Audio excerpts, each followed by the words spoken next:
Education minister से 2 question पूछ दूंगा ना जीके नॉलेज के, कुछ नहीं आता। धर्मेंद्र प्रधान अभी इस वक्त बहुत बेशर्म हो चुके हैं। वो इस काबिल नहीं है कि हिंदुस्तान की शिक्षा व्यवस्था को वो संभाल सके, तो उन्हें रिजाइन देना ही पड़ेगा। अगर हम अनपढ़ों को वोट देते रहेंगे और उसको एजुकेशन मिनिस्टर बनाते रहेंगे तो देश का हाल तो होना तय है। देश के अंदर ऐसे शिक्षा व्यवस्था में ऐसे लोगों को बैठा दिया गया है जिनको एजुकेशन की डेफिनेशन नहीं पता है। पुलिस वाले से कंट्रोल नहीं होते, वो मारपीट का डंडा लाठी चार्ज करते। एक लड़की मीडिया वाली आई थी, उनका कैमरा छीनने की कोशिश की उन्होंने। वर्दी का गलत इस्तेमाल करे, इनको दिखा सकते हैं पीछे जितने खड़े पुलिस वाले अपनी वर्दी का गलत इस्तेमाल करते हैं। संविधान का मजाक उड़ा रखा है इन लोगों ने। बाहर जो थे वो असामाजिक तत्व लोग, वो लोग बाहर से आ जाते, उनका कोई लेना देना ना बच्चों से मतलब, ना देश से मतलब, किसी से कुछ नहीं मतलब। हमें पुराने दिन दे दो, हमें अच्छे दिन नहीं चाहिए, हमें पुराने दिन वो ठीक चाहिए, मुझे अच्छे दिन नहीं चाहिए।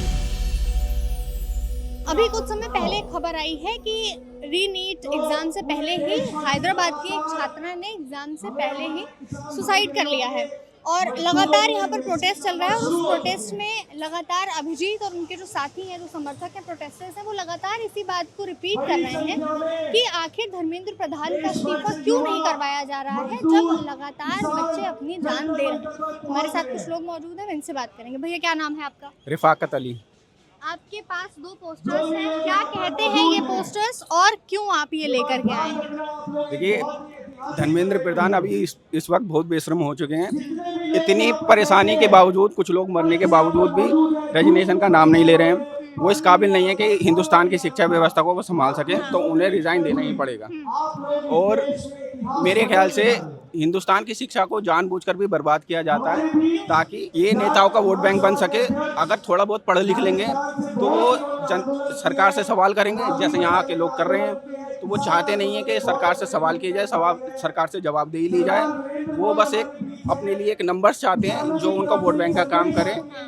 इसी के चलते, सोची समझी साजिश के चलते शिक्षा व्यवस्था को बर्बाद किया जा रहा है, जानबूझकर बर्बाद किया जा रहा है। अच्छा, आप लोग कल से लगातार प्रोटेस्ट कर रहे हैं, आज प्रोटेस्ट का दूसरा दिन है, क्या प्रोग्रेस लग रही है? क्या आपका प्रोटेस्ट कुछ आगे बढ़ रहा है? कोई अकाउंटेबिलिटी ले रहा है या फिर कब तक ये प्रोटेस्ट ऐसे ही चलेगा? मोदी जी इस चीज़ की जिम्मेदारी नहीं ले रहे, ना एजुकेशन मिनिस्टर जिम्मेदारी दे रहे, और उनको डर है, घबराहट है। कल की शाम की बात है, यहाँ कम से कम 5-10 हज़ार लोग आए थे, उन लोगों के साथ मारपीट, मिसबिहेव।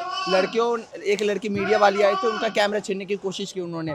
जब मीडिया सच दिखाती है उन्हें डराया जाता है, धमकाया जाता है। मैं बस यही कहना चाहूँगा, इन लोग अपनी वर्दी का गलत इस्तेमाल करें। इनको दिखा सकते हैं पीछे जितने खड़े पुलिस वाले, अपनी वर्दी का गलत इस्तेमाल करते हैं। मारपीट, आपको वर्दी, आपका संविधान का मजाक उड़ा रखा है इन लोगों ने। लेकिन यहाँ पर जो लोग हैं, अभिजीत भी लगातार ये बोल रहे हैं कि पुलिस हमारी दुश्मन नहीं है, पुलिस हमारे साथ कोऑपरेट ही कर रही है। कोऑपरेट कर रही है, बट शाम को आप 5 बजे के बाद देखना कैसे कोऑपरेट करेगी। वो भीड़ ज्यादा बढ़ जाती है तो वो कोऑपरेट नहीं हो पाता है। किया था कुछ देर के बाद, कुछ परमिशन मांगी थी रात भर प्रोटेस्ट के लिए, तो रात में परमिशन दे दी गई थी। उसके बाद पुलिस ने पूरा सहयोग किया है।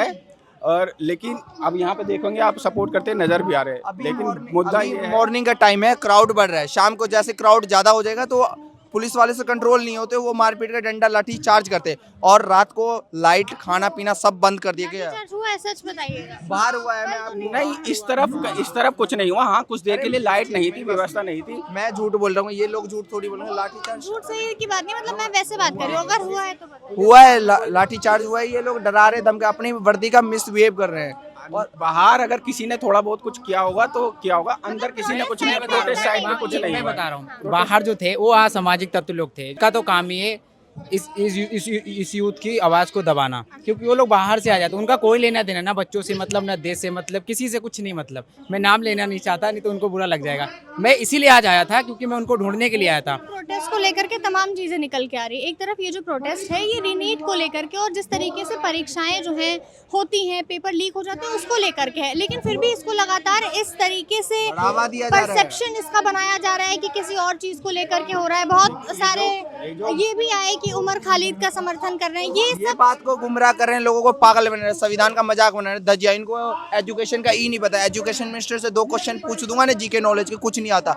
मैं एक चीज पूछना चाहूंगा, 2008 में जब अटैक होता है मुंबई पे, वहाँ के मुख्यमंत्री, वहाँ के गृह मंत्री ने इस्तीफा दे दिया था। आज के एजुकेशन मिनिस्टर कुछ नहीं बोल पा रहे, घबराए। उनको पता है कि अगर एजुकेशन मिनिस्टर से मैं इस्तीफा ले लूंगा तो बाकी बड़े बड़े जितने पॉलिटिक्स सबको इस्तीफा देने। ये काम क्या कर रहे हैं? मणिपुर, आसाम, कहीं भी देख लो, सब जगह गंदी राजनीति कर रहे हैं। ये जो मेन प्रोटेस्ट अभी चल रहा है, एक तो सबसे पहली बात यह है कि पीसफुल प्रोटेस्ट ही चल रहा है। जब से शुरू हुआ, कोई लड़ाई झगड़ा गुंडागर्दी कुछ भी नहीं भाई, ये एकदम पीसफुल प्रोटेस्ट ही चल रहा है। तो ये प्रोटेस्ट किन किन चीजों को लेकर के है? क्या क्या मुद्दे हैं इस प्रोटेस्ट के पीछे, एक पेपर के अलावा क्या क्या और मुद्दे हैं? मेन इसमें क्या है, नीट की परीक्षा का तो ये मेन मुद्दा उससे जन्मा ही है, लेकिन मेन मुद्दा है हिंदुस्तान की शिक्षा व्यवस्था को ठीक करना। आप देखेंगे यूपी में हजारों स्कूल बंद कर दिए गए हैं।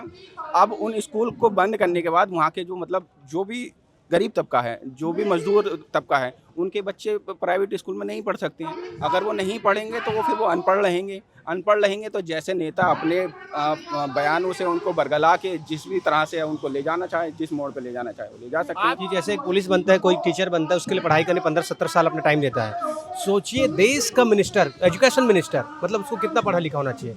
अगर हम अनपढ़ों को वोट देते रहेंगे और उसको एजुकेशन मिनिस्टर बनाते रहेंगे तो देश का हाल तो होना तय है। बड़ी सिंपल सी लॉजिक है, इस देश में अगर किसी को मिनिस्टर पद पे जाना है तो उसको पढ़ा लिखा होना चाहिए, पीएचडी होल्डर होना चाहिए और आने वाले जनरेशन को बिल्कुल इस पर आवाज़ उठाना चाहिए। आज एक क्यों यहाँ पर खड़े, किस लिए खड़े हैं? वो पूरे देश के बच्चों के भविष्य के लिए खड़े हैं। अगर कोई सुसाइड करता है उसका पूरी जिम्मेदारी सरकार की है।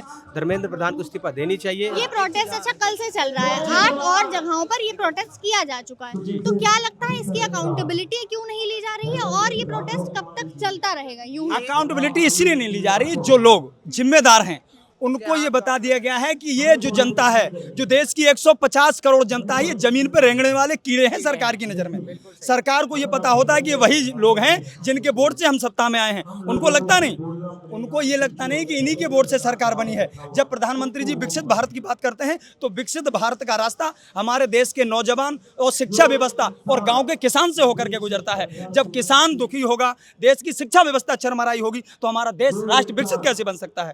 यहाँ विकसित भारत की कल्पना करना इनसे बेईमानी के बराबर है। मान लीजिए कि आज परीक्षा है, या मान लीजिए कि धर्मेंद्र प्रधान अपने पद से इस्तीफा दे देते हैं, फिर उसके बाद क्या? उसके बाद जो पूरी व्यवस्था सुधारने का, अगर धर्मेंद्र प्रधान जी के बाद कोई इसी तरह का मंत्री फिर उस व्यवस्था में बैठता है, हमारा किसी व्यक्ति से विरोध नहीं है या किसी व्यक्ति विशेष से विरोध नहीं है, हमारा विरोध सिस्टम से है। सिस्टम शिक्षा में इतना सुदृढ़ होना चाहिए कि जो है हमारे देश का जो विद्यार्थी है वो अपना जीवन खपा देता है तो उसको कहीं ये ना लगे कि मेरे साथ कहीं बेईमानी हुई है, उसको संतुष्ट होना चाहिए। इसलिए प्रोटेस्ट, पीसफुल प्रोटेस्ट किया जा रहा है। ये कहा गया कि जब तक इस्तीफा नहीं देते तब तक लगातार ये प्रोटेस्ट जारी रहेगा, प्रोटेस्ट चलता रहेगा। तो ये जो प्रोटेस्ट है, क्या इसके अलावा और भी तरीके हैं जिनसे ये जो आप लोगों की मांग है उसको पूरी किया जा सके? कोई और तरीकों को सुनेगी नहीं। अगर हम मोबाइल पे बैठ के, अगर जिस तरीके से ये ऑनलाइन जैसे जनता पार्टी बनी थी, कॉकरोच जनता पार्टी, तो सरकार वो सुनेगी नहीं। जब तक जनता सड़क पर नहीं आएगी और उनसे जवाबदेही नहीं मांगेगी तब तक सरकार नहीं सुनेगी। ये सरकार फोन पर बैठ के या डिजिटली किसी की आवाज़ नहीं सुनती है, सड़कों की आवाज़ सुनने की आदी है और ये उसी से सुनेगी और उसी से ही सुनना पड़ेगा। अच्छा, एक बात मुझे बताइए, जब ये प्रोटेस्ट चलता है तो उसको लेकर के भी तमाम तरीके की बातें बनती हैं। कहा गया कि अभिजीत दीपके जो है वो किसी पार्टी से जुड़े हुए हैं और इस तरीके की तमाम चीजें सामने आई। ये तो किसी भी प्रोटेस्ट को बदनाम करने की साजिश होती है। कुछ ना कुछ एलिमेंट ऐसे डाले जाते हैं कि उसका कोई दूसरा एंगल निकले, क्योंकि ये जो मांग है अभी पूरे हिंदुस्तान को, क्या पूरे वर्ल्ड को पता है, ये जायज़ मांग है। इस तरह से शिक्षा व्यवस्था नहीं चल सकती है। तो ये चाह रहे हैं कि कुछ एलिमेंट ऐसा डाला जाए कि इस प्रोटेस्ट को बदनाम करके इसको खत्म करके कुचला जाए। मान लीजिए आज ये कहा गया कि ये जो है संवैधानिक नहीं है, सुप्रीम कोर्ट ये कहती है कि ये जो प्रोटेस्ट है ये गैर कानूनी हो गया, ठीक है।